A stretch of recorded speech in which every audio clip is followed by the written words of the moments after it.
नमस्ते, सत श्री अकाल, जय हिंद दोस्तों। प्रेग्नेंट आम्रपाली दुबे की फोटो हुई वायरल। आपने लापरवाही का नतीजा है।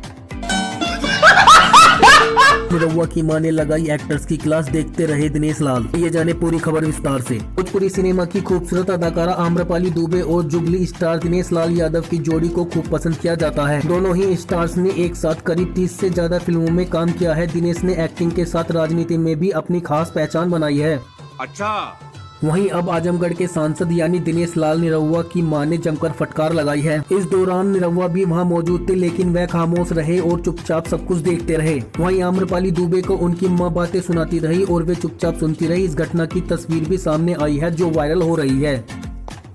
ये तो लेटेस्ट न्यूज है। लेकिन आखिर ऐसा क्या हुआ कि निरहुआ की मां ने आम्रपाली दुबे की जमकर क्लास लगाई है, ये अब हम आपको आगे बता रहे हैं। दरअसल यसी फिल्म्स प्राइवेट लिमिटेड के बैनर तले बन रही भोजपुरी वेब सीरीज पूर्वांचल इन दिनों काफी चर्चा में है। दिनेश लाल यादव और आम्रपाली दुबे इस भोजपुरी वेब सीरीज पूर्वांचल में लीड रोल में प्ले कर रहे हैं। वहीं दिनेश की मां और आम्रपाली वायरल हो रही फटकार वाली तस्वीर इस वेब सीरीज के सेट का है। यह वेब सीरीज चौपाल दोस्तों OTT प्लेटफॉर्म के लिए बनाई जा रही है, जिसमें निरहुआ और आम्रपाली के साथ इंडस्ट्री के वरिष्ठ एक्टर अवधेश मिश्रा मुख्य भूमिका में हैं। फिलहाल इस वेब सीरीज की शूटिंग जोरों शोरों से मुंबई के विभिन्न खूबसूरत लोकेशन पर चल रही है। तो दोस्तों, निरहुआ और आम्रपाली दुबे की इस फिल्म की एक्टिंग के बारे में आपको क्या कहना है, कमेंट बॉक्स में जाकर अपनी राय जरूर दें और ऐसी जानकारी पाने के लिए चैनल को दिल से लाइक करके सब्सक्राइब करना ना भूलें।